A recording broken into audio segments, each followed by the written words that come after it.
सन्माननीय सबनीस सरांना आपल्याला ऐकायचं आहे की माझा स्वभाव खूप कडक आहे. मी कीर्तनात पण चुळबुळ करू देत नाही आणि प्रवचनात नाही, पण आज कैलासचा कार्यक्रम म्हणून थोडा शांत. यायलाच मला उशीर झाला. दिल्लीवरून इकडे सकाळी 6 आणि मग पुण्यातून इकडे यायचं. मी प्रथमतः व्यासपीठाची क्षमा व्यक्त करतो. सुधाताई आपलीही याही वयात आपण तिघेही जण आत्तापर्यंत थांबलात म्हणजे आपली माणुसकी जिवंत आहे हे याचं लक्षण आहे. त्याच्यामुळे हे व्यासपीठ मला वाटतं खरं तर यांच्यासाठी आपण टाळ्या वाजवल्या पाहिजे. कैलासला आशीर्वाद देण्यासाठी आलेत आणि आज एकादश आहे. त्यामुळे मलाही काल माझा दुपारी 12 वाजता उपवास सुरू झाला आहे आणि आता परवा उपवास सुटेल. पोटामध्ये काही नाही, पण माणुसकी जिवंत आहे म्हणून बसलो आहे. कैलास माझा खूप जवळचा मित्र आहे. एकदा मी 2010ला आई या विषयावर बोलत होतो. पावसामध्ये लोक रडत होती आणि कैलासने ते पाहिलं. मला वाटतं तानाजी दादा बरोबर होता आणि त्याचे काही मित्र होते. सुदामराव कराळे तुम्ही पण होतात. मला वाटतं इथेच सावतामाळी मंदिर आणि इथे झालेला कार्यक्रम आपला त्या महादेव हॉटेलच्या तिथे भांबला आणि तिथे कैलास माझ्या प्रेमात पडला, जवळ आला, माझं दर्शन घेतलं आणि मला म्हणाला की महाराज मला आशीर्वाद द्या. कोण कैलास, कसा कैलास, आणि तो प्रवास सगळा मी जवळून पाहिला. अनेक कार्यक्रमांना कैलाससाठी मी येत असतो.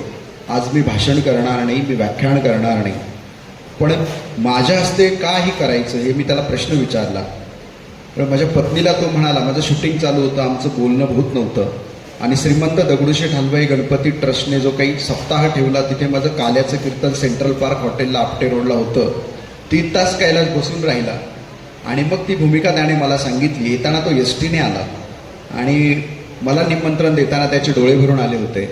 मला आदरणीय सबनीस सरांबद्दल, प्रभुणे सरांबद्दल, देवाभाऊबद्दल सांगितलं. देवाभाऊ म्हणजे तुम्ही या आणि हे सगळं मी का यावं. तो म्हणाला, सर तुम्ही मृत्यूपत्र तयार केलं आहे.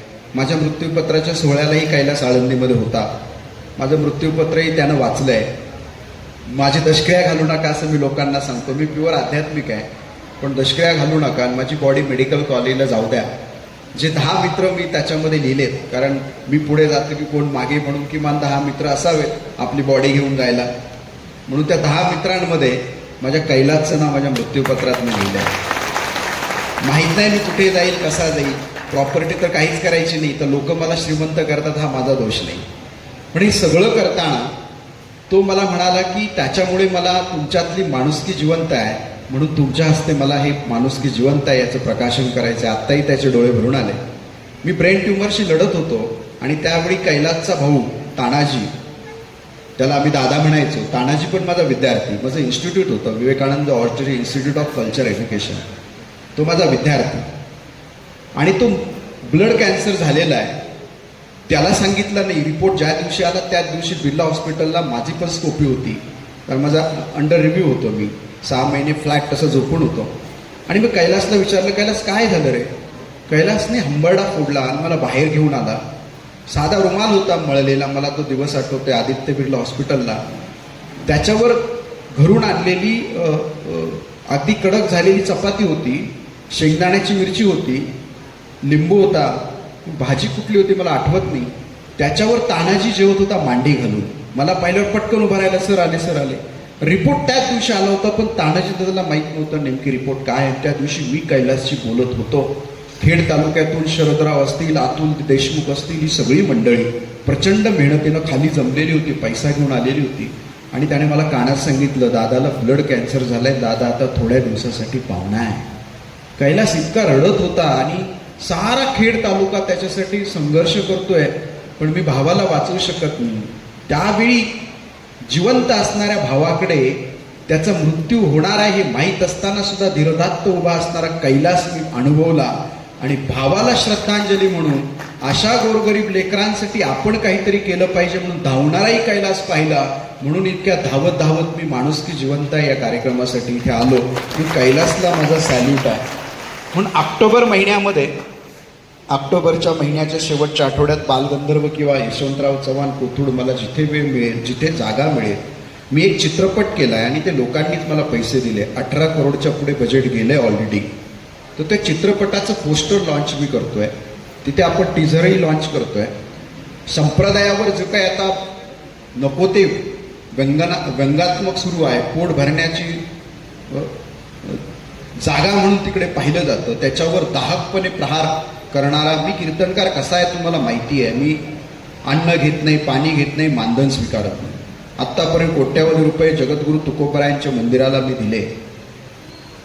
आता मी हारबुक्काही घ्यायचं सोडून दिलं, पण या संप्रदायासाठी वेगळं काहीतरी भव्य दिव्य करावं म्हणून मराठी चित्रपटाच्या इंडस्ट्रीमध्ये एवढ्या लोकेशनवर तुम्ही काम केलं नाही, एवढं आपण केलं आहे. त्याचा सिनेमॅटोग्राफर सुद्धा तेरे नामपासून गोलमाल 5 पर्यंतचा आहे. गुरु ठाकूरांपासून अजय गोगावलेंपर्यंत सगळे त्याच्यामध्ये आहे. लाईट्स आपण सिंगमची वापरलेली आहे. वारकरी संप्रदाय किती श्रीमंत आहे हा जगभर जावा आणि नेमकी तो जगाला कळावा.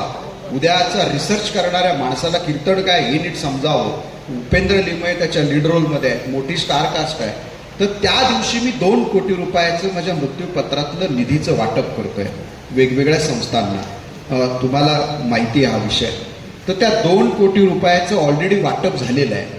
पण आता कैलासला पण त्या संस्थेला काहीतरी दिलं पाहिजे हे माझ्या मनामध्ये सातत्यानं आहे. काळेसाहेबांशी मगाशी बोललो तर ते जागेचं त्यांनी जाहीर केलं.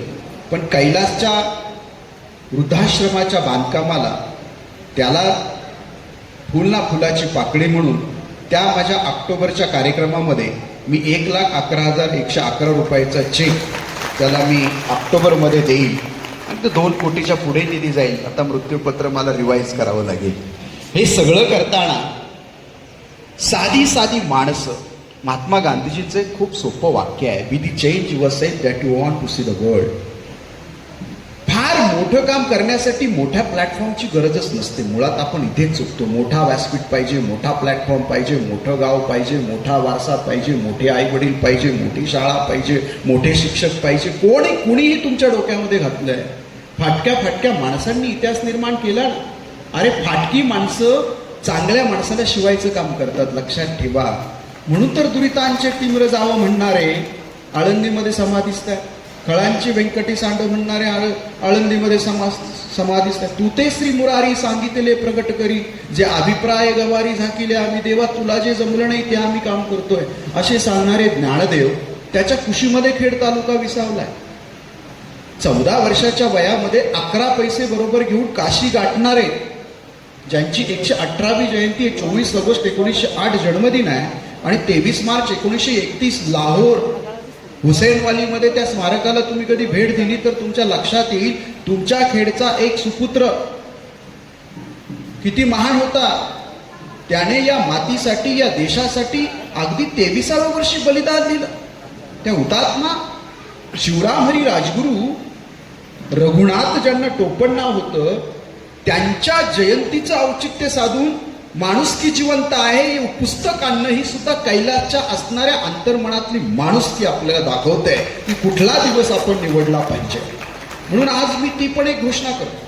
माझं त्याच्यावर रिसर्च चालू आहे. मध्ये गुट्टे पाटील 11,000 विद्यार्थ्यांशी मी ज्यावेळी संवाद साधत होतो त्यावेळी मी बोललोच होतो